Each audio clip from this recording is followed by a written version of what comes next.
Hello. आज की class में हम बात करने जा रहे हैं स्थायी संपत्ति परचेज करने के लिए कि कुछ एंट्रीज हम करेंगे।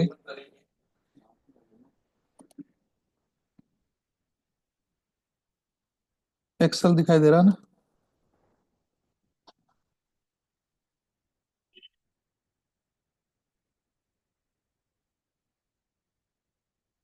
राम इंडस्ट्रीज से आवाज।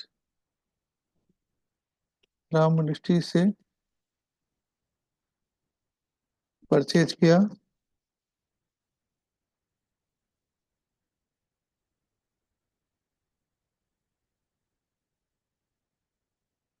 Compress machine. दो मशीन परचेज करी। एक मशीन की वैल्यू 50,000 रुपये। टोटल 1 लाख। और इस पर SGST CGST 9%। 9,000। 9,000 और टोटल ग्रोस वैल्यू 1,18,000 रुपये।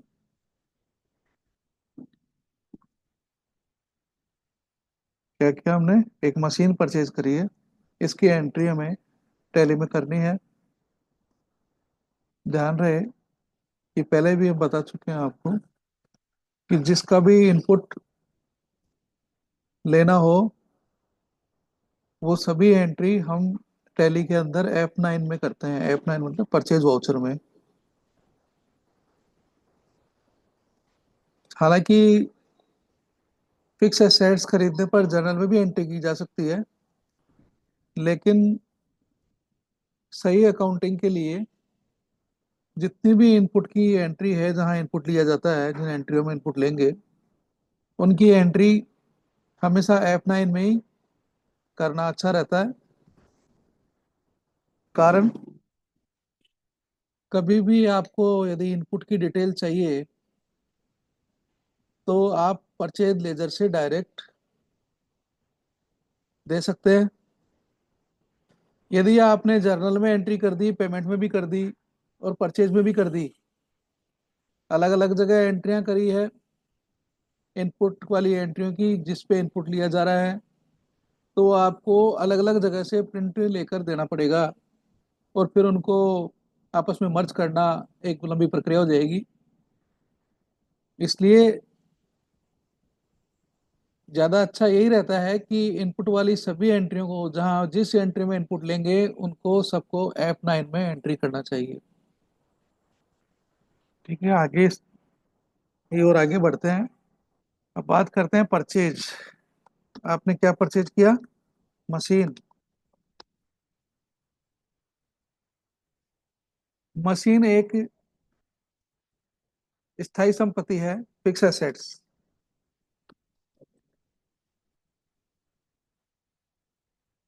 और सभी फिक्स एसेट्स पे इनपुट नहीं लिया जाता। केवल मशीन या कोई कॉमर्शियल व्हीकल परचेज करते हैं तो ही इनपुट लेते हैं, अन्यथा किसी भी फिक्स एसेट्स पे इनपुट नहीं लेते।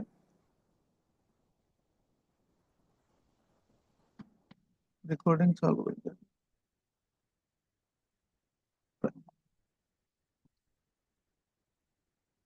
इसकी एंट्री हम किस प्रकार से टैली में करेंगे?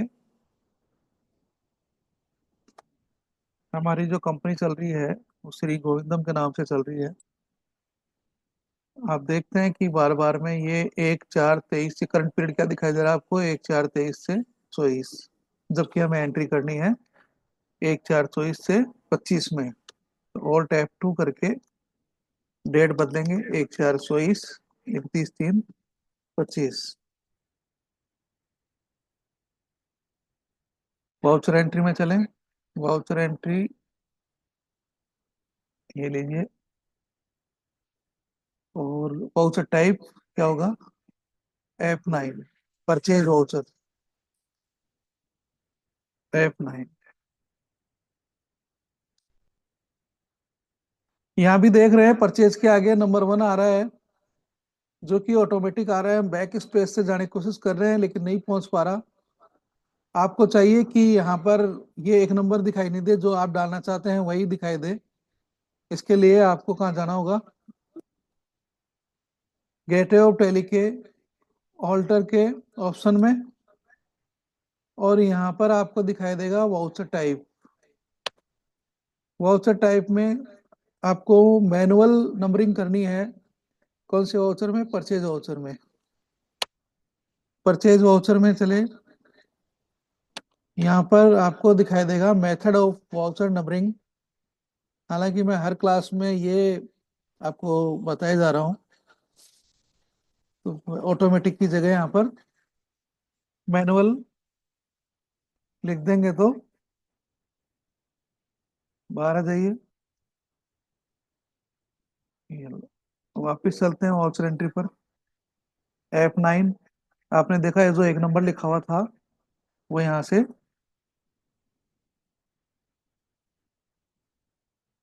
अब नहीं दिख रहा है। तो यहाँ पर हम बिल नंबर लिखेंगे, किससे खरीदा माल,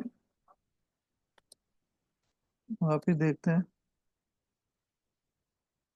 राम इंडस्ट्रीज से। वापिस चलें, बिल नंबर 226 RI 312, यार मतलब इसका नंबरिंग है 202425। ये नंबर है बिल का, और इसी को सप्लायर इनवॉइस में भी लिख देंगे। यहाँ से यदि बिल नंबर कॉपी करना है जो दिया हुआ है, तो ऑल्ट कंट्रोल ऑल्टर सी, कंट्रोल ऑल्टर सी करने पर जहां पर भी इसको कॉपी करना है कंट्रोल ऑल्टर भी कर देंगे। यहाँ पर लिखेंगे बिल की डेट, बिल की डेट है 15/04/2024, और एंट्री की डेट 22/01/2025। यहाँ 15/01/2025। ऐसा क्यों हुआ कि एंट्री की डेट तो 22 और बिल की डेट 15। हाँ, ये बिल्कुल हो सकता है कि जब मशीन कोटा से स्टार्ट हुई थी और जयपुर पहुंचने में उसको इतना समय लग गया, और जिस दिन हमारे पास पहुंची हम उसी दिन एंट्री करेंगे। 22 तारीख को हमारे पास आई, 22 तारीख को एंट्री करेंगे हम। सप्लायर इनवॉइस की डेट कुछ भी हो सकती है, लेकिन हमें एंट्री करनी है जब हमारे पास मशीन पहुंच जाएगी।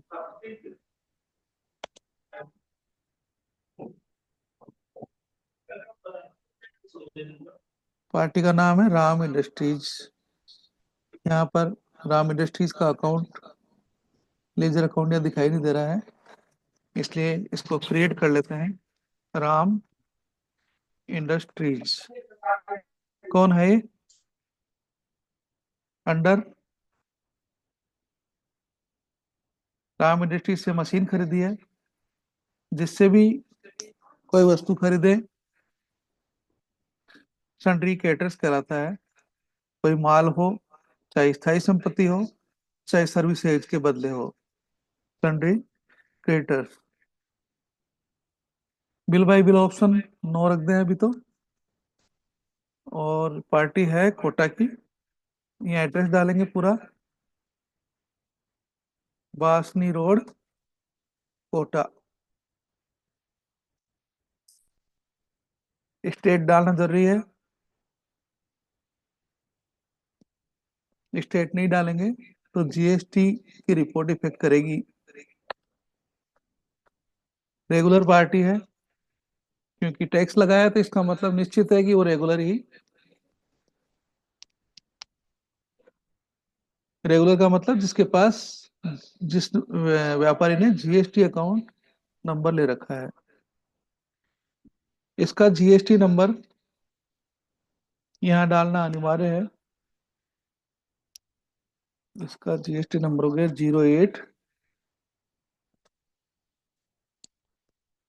08ALAPK 3763F1Z8।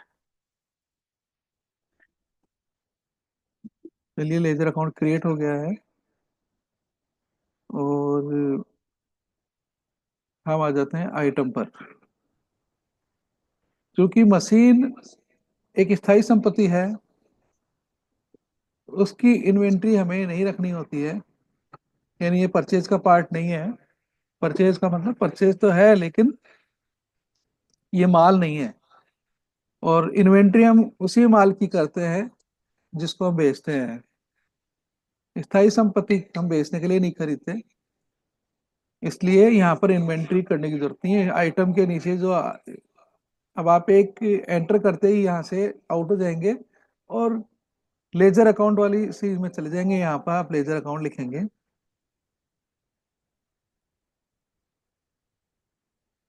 तो आपने खरीदी मशीन, तो जो वस्तु आती है उसे डेबिट करें।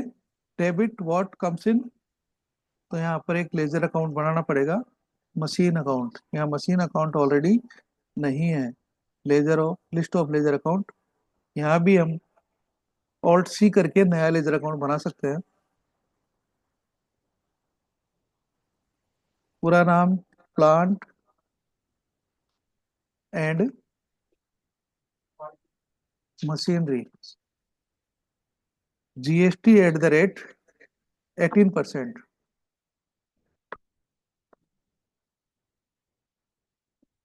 इसका परिचय अंडर, यानी ग्रुप इसका फिक्स एसेट्स।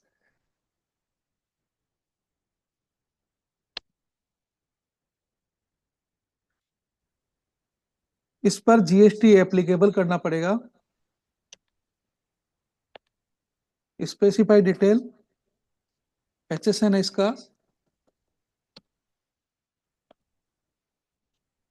मैंने कुछ भी डाल दिया है एक आपको समझाने के लिए। स्पेसिफाई डिटेल फिर से यहाँ पर, ये टैक्सेबल आइटम है और इसका जीएसटी का रेट 18% है।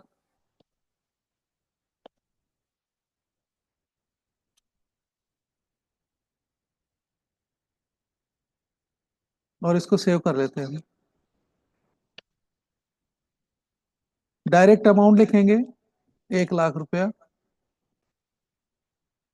इसके ऊपर जो टैक्स लगा है SGST ऑटोमेटिक आ गया है, क्योंकि ऑलरेडी ये बना हुआ है हमारे यहाँ।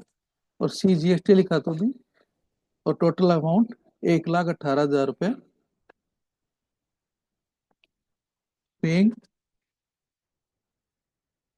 अमाउंट पेबल, अभी इसका जो मशीन आई है उसका पेमेंट हमने नहीं किया है, तो ड्यू करने की एंट्री है ये। Amount payable for compressed machine purchase wide, bill number 226/RI/202425।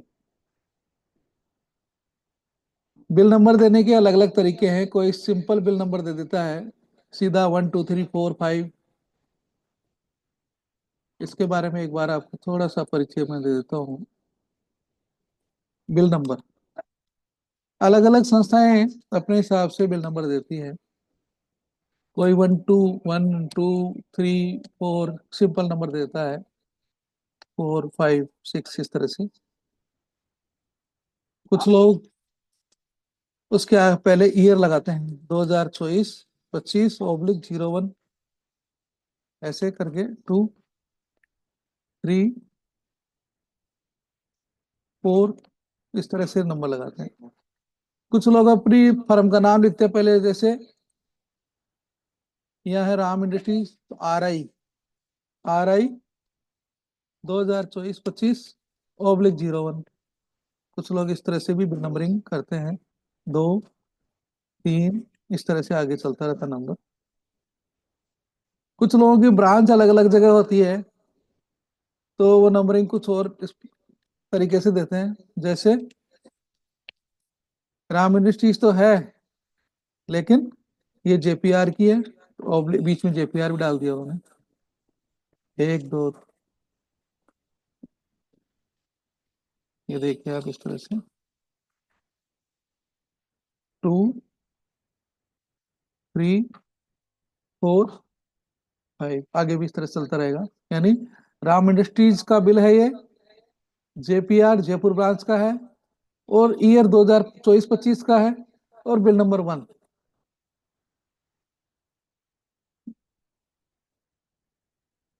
इस तरह से भी बिल नंबर दिया जाता है। कुछ लोग सिंपल 1 2, जैसे मैंने बताया, कुछ लोग ईयर लिखते हैं, उसके बाद में बिल नंबर लिखते हैं। कुछ लोग पहले पार्टी का खुद का नाम लिखते हैं, RI, फिर ईयर लिखते हैं, फिर बिल नंबर लिखते हैं। कुछ लोग पार्टी का नाम मतलब खुद का नाम, फिर वहाँ की ब्रांच का नाम, और ईयर का नाम, और फिर नंबरिंग लिखते हैं। इसी क्रम में आगे ध्यान रहे कि हम कोई भी परचेज करते हैं, कोई भी वस्तु खरीदेंगे, परचेज आमतौर पर भाषा में यही कहा जाता है कि परचेज किया है। तो ज्यादातर नए ट्रेनी जो हैं, और कई बार एक्सपीरियंस लोग भी गलती कर बैठते हैं इस मामले में, कि सभी परचेज परचेज में नहीं जाएगी। ये आप अच्छी तरह समझ लीजिए, जिससे आगे गलती नहीं हो, कि कोई भी वस्तु खरीदी है तो कितने प्रकार की होगी। या तो वो परचेज है,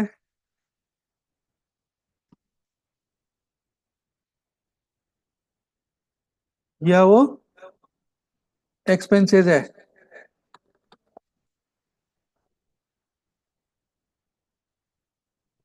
कैटेगरी अच्छे से समझ लीजिए, जिससे कि गलती होने की संभावना नहीं होगी। कोई भी वस्तु खरीदी, या तो वो परचेज है या फिर एक्सपेंसेज है। यदि परचेज का मतलब यदि माल है, तो निश्चित रूप से परचेज अकाउंट में डेबिट करेंगे। और एक्सपेंसेज है तो कितने प्रकार का, ज्यादातर लोगों का जवाब आएगा डायरेक्ट इनडायरेक्ट एक्सपेंसेज ने, लेकिन नहीं। हम मैंने यहाँ पर दो कैटेगरी बनाई है इसकी, शॉर्ट टर्म एक्सपेंसेज और लॉन्ग टर्म एक्सपेंसेज।